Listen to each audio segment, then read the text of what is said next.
பாவ சங்கீதனம் செய்யும்போது எவ்வளோ பேர் பாவங்கள்னு சொல்கிறாங்க. உண்மையிலே அது நாங்கள் படிக்கும்போது கூட சொல்லுவாங்க, சேக்ரமெண்ட், சீல் ஆஃப் சேக்ரமெண்ட்னு சொல்லுவாங்க.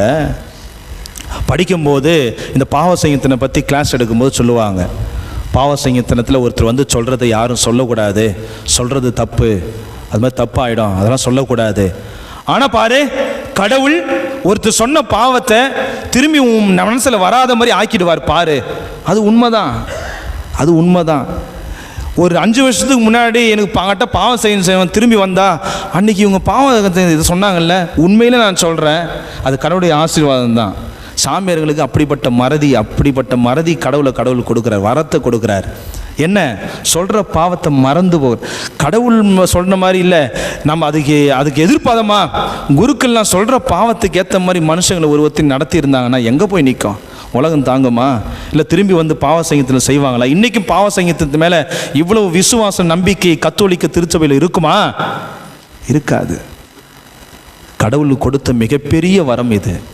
ஏன்? அதனால தான் அதனுடைய பேர் அடையாளம், அதனால தான் அது பேர் அருட்சாதனம். கடவுளுடைய அருள் அந்த சாதனத்தின் வழியாக, கடவுள் குருக்களின் வழியாக வரத்தால தான் அதன் பேர் அது அருட்சாதனம், இல்லையா? இல்லைன்னா அது சும்மா தானே. பிரியமானவர்களே, கடவுள் நம்மை அப்படிப்பட்ட நிலையில் அந்த அருட்சாதனத்தை பெற்றுக்கொள்ள செய்கிறார். பாவசங்கீதனத்தை நம்ம நினைக்கவே கூடாது. அது சாமியார் மனுஷன் தானே அப்படின்ற அந்த ஒரு எண்ணத்தின் அடிப்படையில் நம்ம போனால் ஒன்றுமே நடக்காது.